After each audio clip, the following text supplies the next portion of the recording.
Muito bem, nós vimos vários aspectos aqui, agora há pouco, sobre o Evangelho de Mateus, ok? Agora nós vamos dar o livro de Marcos. O livro de Marcos, nós vamos dar uma ênfase um pouco mais demorada do que a rápida que fiz agora no Evangelho de Mateus. Marcos, ele é considerado um dos evangelhos sinóticos, ou seja, o termo sinótico vem de duas palavras gregas que significa ver conjuntamente, sinótico, ótica. Lembra lá do óculos? Da ótica. Ver, enxergar, ok? Ver bem, ótica. Sinótico significa ver, ver bem e de forma conjunta. Dessa maneira, Mateus, Marcos e Lucas são chamados os evangelhos sinóticos e juntos vão reforçar o que o Evangelho de João vem dizendo, que Jesus é o Filho de Deus. Tudo bem? Muito bem. Então, dessa mesma maneira, Mateus, Marcos, Lucas tratam basicamente dos mesmos aspectos da vida e obra do ministério da pessoa de Jesus de Nazaré.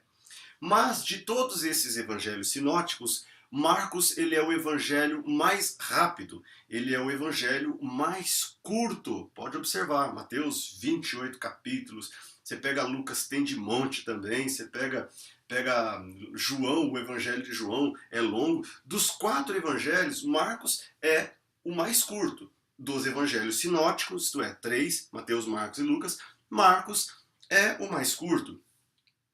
E esse evangelho de Marcos, considerado o mais curto, ele é considerado o primeiro evangelho a ter sido escrito. Acho que já até passei isso para vocês numa outra aula aí atrás, de que Marcos tenha sido possivelmente o primeiro evangelho a ter sido escrito. Só que também isso não é uma informação unânime, tá? Não há unanimidade. A maioria dos estudiosos crê que Marcos foi escrito antes dos outros evangelhos, mas ainda há aqueles que defendem que Marcos tenha sido escrito depois dos outros evangelhos. Bom, sendo assim, William Barclay considera o livro mais importante do mundo, e olha que William Barclay foi um grande estudioso, então a palavra de William Barclay tem muito peso aqui nessa hora, tá bom? Você aluno do CTL talvez não saiba, mas a palavra de William Barclay, marque esse nome, se puder comprar o comentário do Novo Testamento de William Barclay, seria muito bom.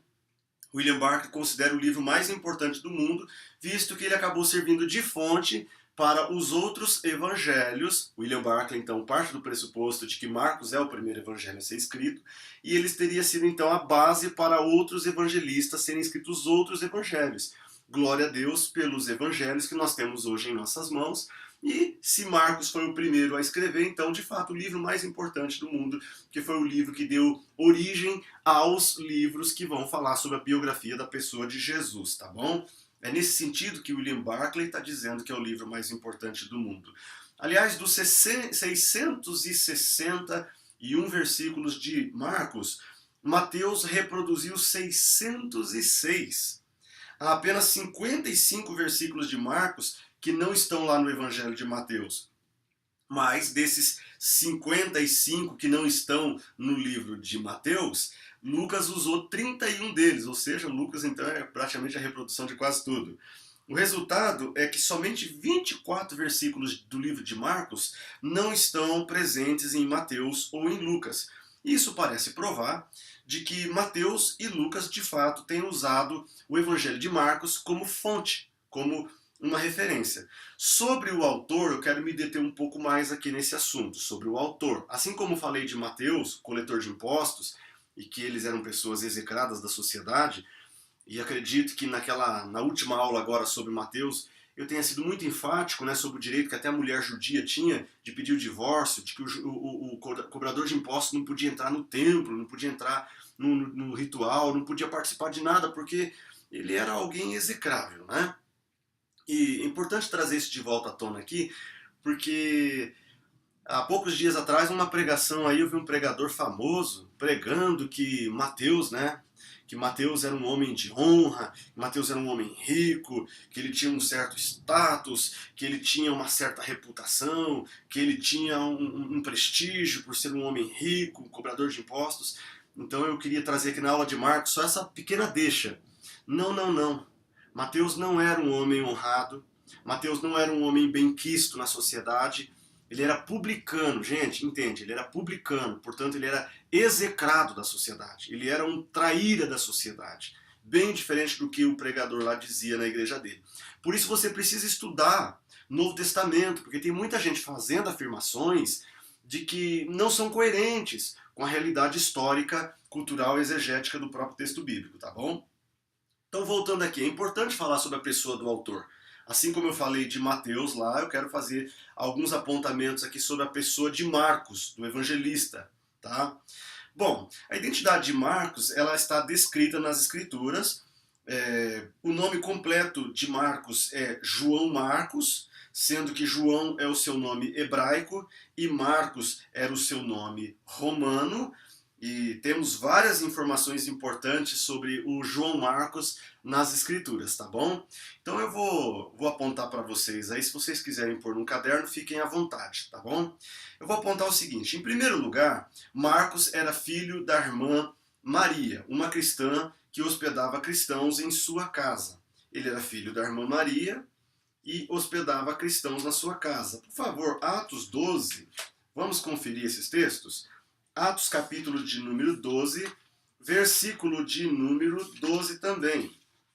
Percebendo isso, ele se dirigiu à casa de Maria, mãe de João, também chamado Marcos, onde muita gente havia se reunido e estava orando. Perceberam? Aqui é a libertação de Pedro, o capítulo 12 é a libertação de Pedro da prisão, e quando ele sai da prisão, ele vai para a casa de Maria, a mãe de Marcos, que também era conhecido como João, ou seja, João Marcos. E na casa dela aconteciam os cultos. Então a primeira informação que temos sobre Marcos é essa. Marcos era filho da irmã Maria, uma cristã que hospedava cristãos em sua casa. Isso significa que João Marcos procedia de uma família aquinhoada de bens materiais e tinha familiaridade com a igreja desde a sua juventude, ok? Então ele vinha de uma família de recursos materiais que hospedava a igreja em sua casa. Outro ponto, segundo lugar, Marcos participou da primeira viagem missionária do apóstolo Paulo. Tá? Aliás, a primeira viagem missionária do apóstolo Paulo que estava junto com Barnabé. Bom, vamos lá. Atos capítulo 12, verso 25. É o mesmo capítulo, mas no verso 25. Diz assim: tendo terminado sua missão, Barnabé e Saulo voltaram de Jerusalém, levando consigo João, também chamado Marcos. Ou seja, ele saiu de Jerusalém com Paulo e Barnabé, de acordo com esse texto. E ele foi morar em Antioquia da Síria, de onde saiu com Saulo e Barnabé para a viagem missionária que seria na região da Galácia. João Marcos, ele era um auxiliar de Barnabé e Saulo. Ele era um jovem aprendiz, ele era um jovem seminarista, ele era um jovem estagiário junto com Barnabé e Saulo. Só que isso aconteceu na primeira viagem missionária, tudo bem? Atos 13, verso 5, diz assim: chegando em Salamina, proclamaram a palavra de Deus nas sinagogas judaicas. João estava com eles como auxiliar, tudo bem? Então nós sabemos que João Marcos era filho da irmã Maria. A irmã Maria hospedava a igreja em sua casa, os cultos aconteciam lá. Esse João Marcos, ele viaja com Saulo e Barnabé para a primeira viagem missionária e ele está lá com eles como auxiliar, ele está lá com eles como um jovem aprendiz. Em terceiro lugar, a gente então tem uma informação triste sobre Marcos. Em terceiro lugar, Marcos acabou desistindo desta primeira viagem missionária no meio do caminho. Ele foi para a viagem, mas ele desiste da viagem missionária. Isso está ainda aqui no capítulo 13, no versículo de número 13 em Atos. Deixa eu ler para vocês. De Pafos, Paulo e seus companheiros navegaram para Perge, na Panfilha. João os deixou ali e voltou para Jerusalém. João desistiu da viagem missionária. Na verdade, nós não sabemos precisamente as razões que levaram João Marcos a desistir da obra missionária, da primeira viagem missionária.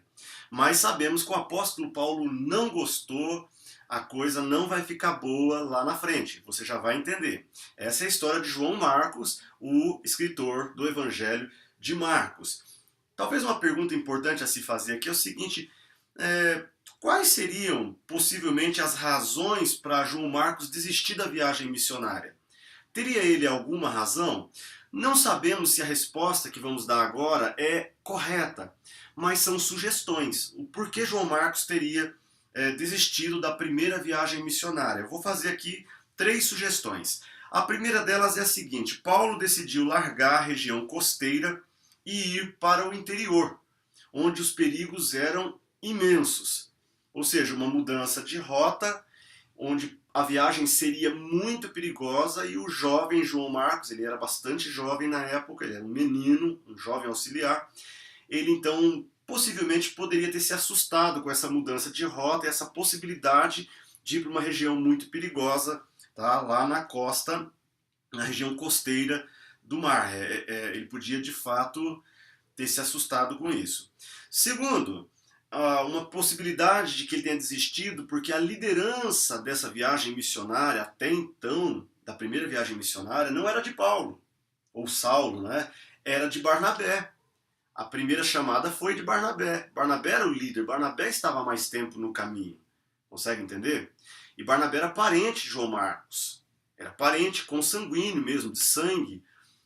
De repente, a liderança da viagem missionária, a gente percebe entre os capítulos 13 e o capítulo 15, que essa liderança ela muda das mãos de Barnabé para as mãos de Saulo. Barnabé percebe que Saulo tem algo intenso nele e a liderança basicamente passa para Saulo. Talvez essa mudança de liderança tenha ocasionado a saída de João Marcos da viagem missionária. Uma terceira possibilidade é que ele tenha desistido de fato por causa da insegurança da sua juventude. Então sim, ele pode ter desistido por causa da mudança da rota para uma rota mais perigosa. Ele pode ter mudado porque mudou o líder, né, da equipe, mudou e ele se sentia à vontade com o outro líder, que era o Barnabé, parente dele, e agora é com Saulo. E Saulo, vocês vão perceber no estudo do Novo Testamento, ele era uma pessoa intensa, uma pessoa grave, e muitas vezes não era uma pessoa muito fácil de lidar. O apóstolo Paulo era contundente. Diria assim que ele não era dos homens mais simpáticos do Novo Testamento. E ele nem estava em concurso de popularidade e simpatia, tá? Ele nem tinha que ser, né?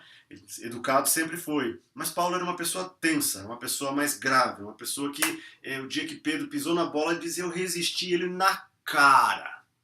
Paulo era assim.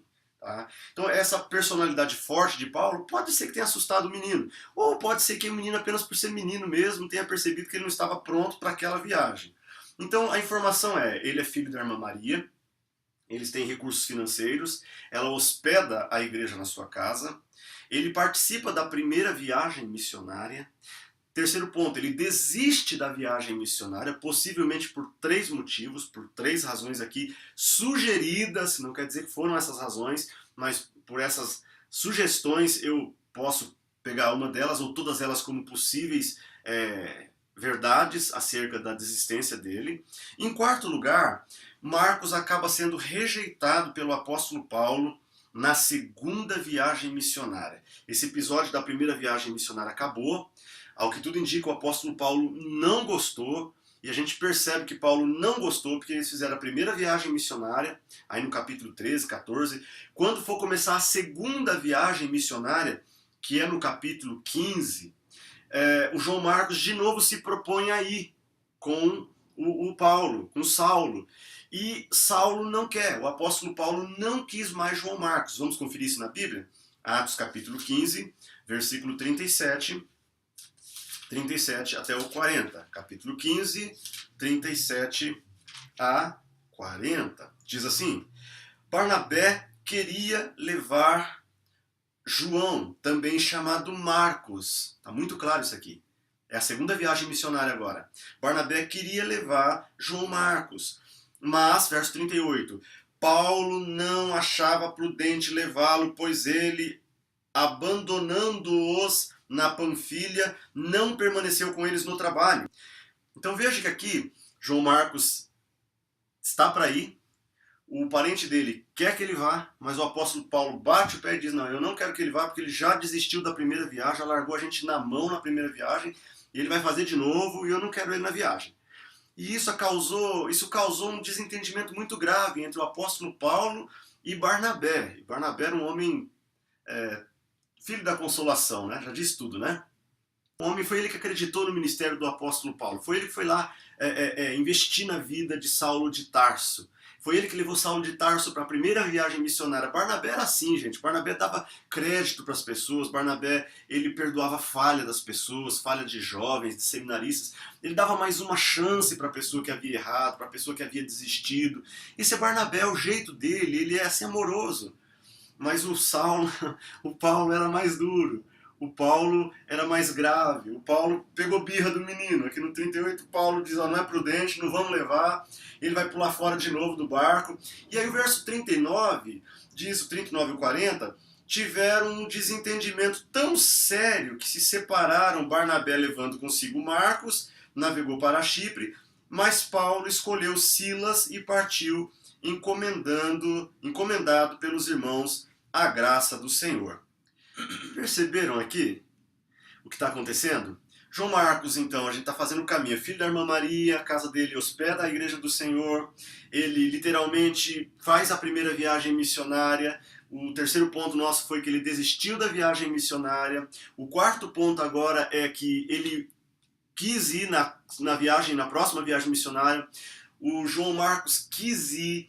O Barnabé quis levar ele, mas o Saulo de Tarso, o Paulo, não quis. E a briga aqui com o Paulo foi muito grande, tá? Paulo, verso 40, não quis, o 39 não quis, houve uma discussão. Infelizmente, houve uma separação dessa dupla missionária. Veja, essa dupla missionária foi separada por causa de uma discussão contundente. O verso 38 diz... 39 diz... tiveram um desentendimento tão sério que se separaram. Ou seja, a gente vê aqui que nem sempre as pessoas que fazem a obra de Deus conseguem caminhar juntas, né? Mas tira uma lição aí. É importante que a obra de Deus continue, tá bom? Às vezes você não quer continuar junto lá com aquele pastor, com aquele ministério, com aquelas pessoas.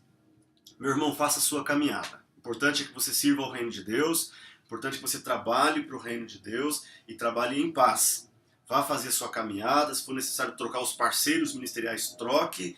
Se não há como levar o João Marcos aqui, e o João Marcos tem um chamado, leve o João Marcos para o ministério, seja uma pessoa que dá uma segunda chance, porque esse João Marcos que desistiu na primeira viagem missionária, esse João Marcos que acabou causando uma contenda entre Saulo e Barnabé, Paulo e Barnabé, é esse João Marcos que lá na frente vai ser o primeiro escritor dos evangelhos, gente. Veja, um menino aparentemente desertor, um menino que você olha para ele e não dá nada, um menino que saiu do seminário antes de concluir, um menino que desistiu do seminário, um menino que não pegou o diploma da viagem missionária, não estava lá com os missionários no dia da posse dos missionários, ele não estava lá.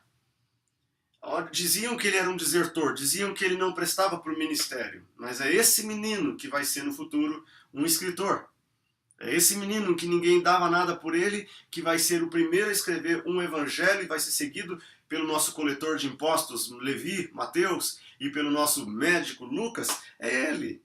Então veja, a obra de Deus, eu quero que você entenda essa obra de Deus na vida de uma pessoa. Você vê uma pessoa desistindo de um projeto da igreja, você vê uma pessoa de repente que está fora daquilo que você exige, você vê uma pessoa que não preenche o currículo vitae que você quer, você vê uma pessoa que não tem o pedigree que você gostaria que ela tivesse, mas esta pessoa, Deus está separando essa pessoa para lá na frente, dar início a um trabalho, a uma obra, a uma missão, e que você ainda vai reconhecer isso na vida da pessoa. Sabe por que eu digo isso? Porque a história continua. Houve uma contenda, houve uma rejeição, mas a história continua. Em quinto lugar, é importante destacar que João Marcos, ele era primo de Barnabé. Colossenses, vamos lá em Colossenses rapidamente, Colossenses capítulo 4, versículo 10. No capítulo 4, verso 10, mostra que Marcos era primo de Barnabé. Diz assim: Aristarco, meu companheiro de prisão, envia saudações, bem como Marcos, primo de Barnabé. Vocês receberam instruções a respeito de Marcos, e se ele for visitá-los, recebam-no. O apóstolo Paulo aqui já está falando de Marcos, o primo de Barnabé. Então nós temos mais uma informação, ele era primo de Barnabé. Você viu que agora há pouco eu estava falando que eles eram parentes, lembra? Parentes de sangue. Aí uma discussão se é primo, se é tio, se é tal. A NVI, a versão que eu estou usando aqui agora, a nova versão internacional, já traduz como primo, tá bom? É importante destacar que Adelphos é irmão, Anepsius, a palavra grega, é primo, tá? Por que essa discussão sobre Adelphos e Anepsius? Porque, vou voltar aqui para Jesus um pouquinho.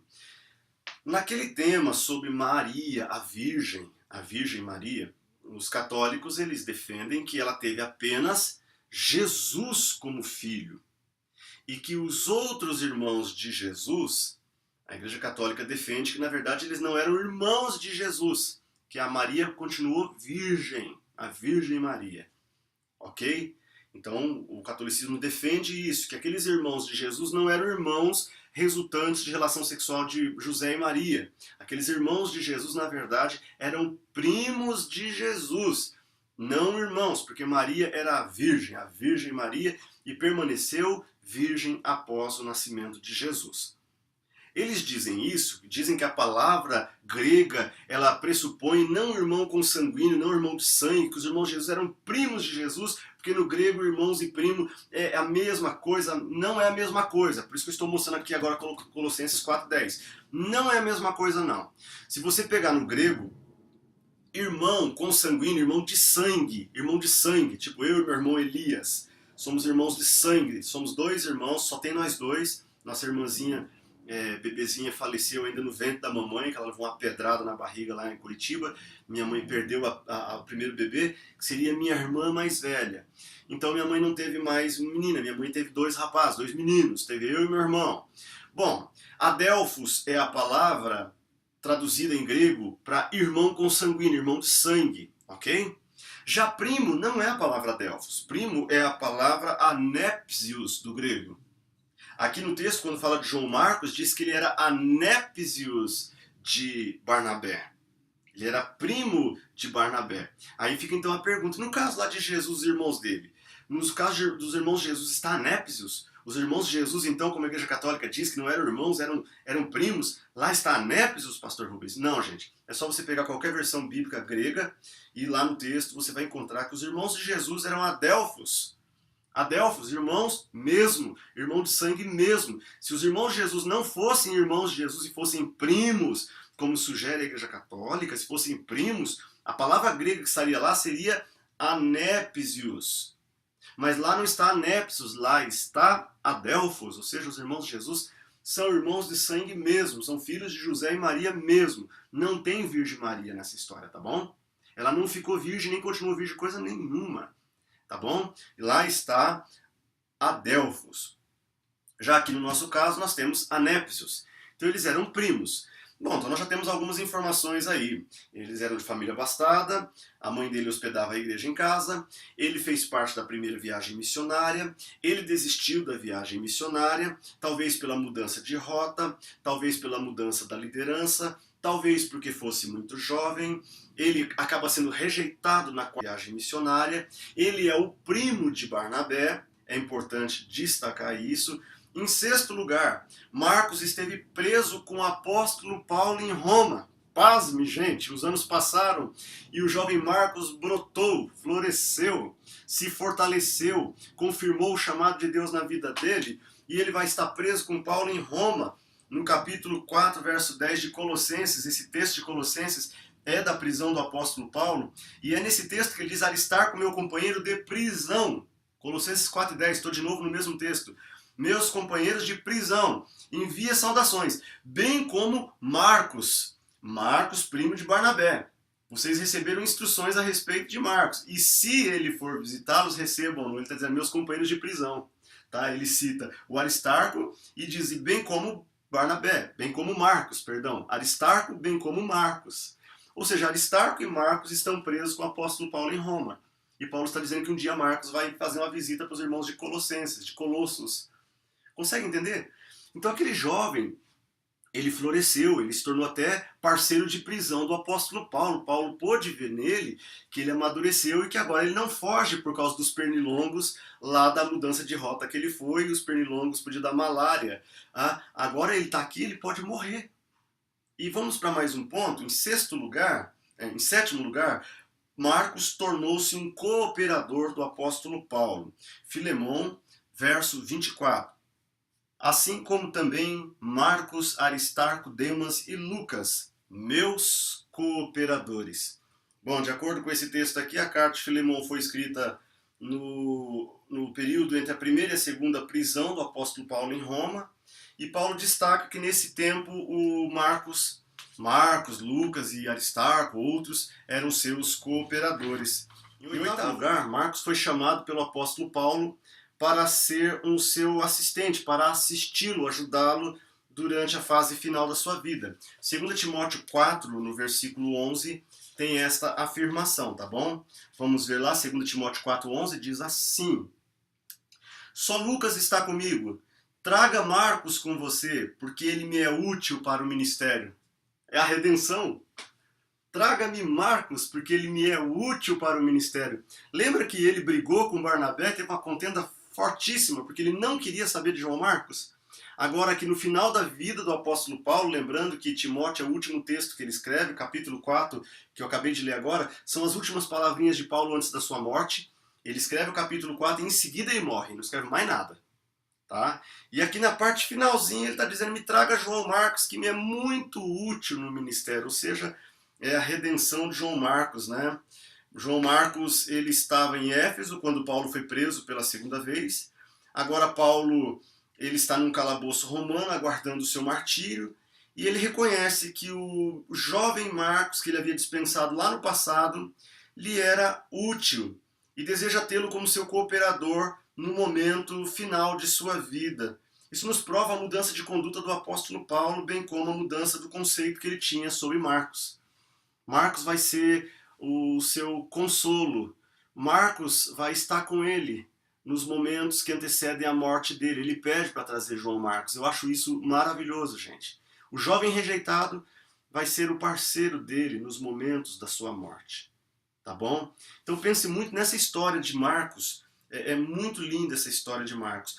É importante você perceber que Marcos ele teve uma ligação com o apóstolo Paulo, mas ele era um filho na fé do apóstolo Pedro. Então, em nono lugar, Marcos era considerado filho na fé do apóstolo Pedro, conforme está em 1 Pedro 5, versículo de número 13. Vamos dar uma olhada lá?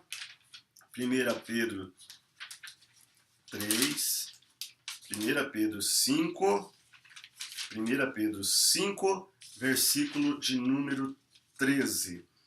Diz assim: aquela que está em Babilônia, também eleita, envia saudações, e também Marcos, meu filho. Na verdade, gente, Marcos teve um estreitamento muito forte com o apóstolo Pedro. O apóstolo chama ele de meu filho. Possivelmente o próprio Pedro tenha levado a Cristo. Possivelmente Pedro seja o pai na fé, porque lembra daquele texto que eu li aquela hora, lá em Atos? Que Pedro, quando saiu da prisão, foi para a casa de Maria, e João Marcos estava lá? Então, Marcos era um menino. Alguns que dizem, inclusive, que Marcos é aquele jovem com um lençol que foi ver Jesus no dia em que Jesus foi preso. E aí os guardas tentaram pegar, ele largou o lençol e saiu correndo nu pelo meio da escuridão da noite. Está lá em Marcos capítulo 14, 51 e 52. Havia um jovenzinho lá, a turma do lençol, como escreve o nosso pastor Abimael Canto Melo. Ele estava lá para ver, curioso, tal, pai, foram lá correr para pegar o menino, cataram o lençol e ele saiu nu no meio da noite, fugiu na noite da prisão de Jesus. Os estudiosos acreditam que aquele menino seja o João Marcos. Tá? Aquele menino andava com os apóstolos, conhecia muito bem os apóstolos, e o apóstolo Pedro, quando sai da prisão, vai direto para a casa de João Marcos, e Pedro possivelmente seja o pai na fé dele. Pelo menos muitos estudiosos dizem isso, porque Pedro chama ele abertamente aqui, João Marcos, meu filho. Ou seja, uma expressão para meu filho na fé. Eu acredito que essa apresentação sobre João Marcos já te deixou bastante entendido da pessoa. Agora eu vou fazer algumas considerações finais sobre o livro e já já eu estou de volta, tá bom? Tchau, tchau!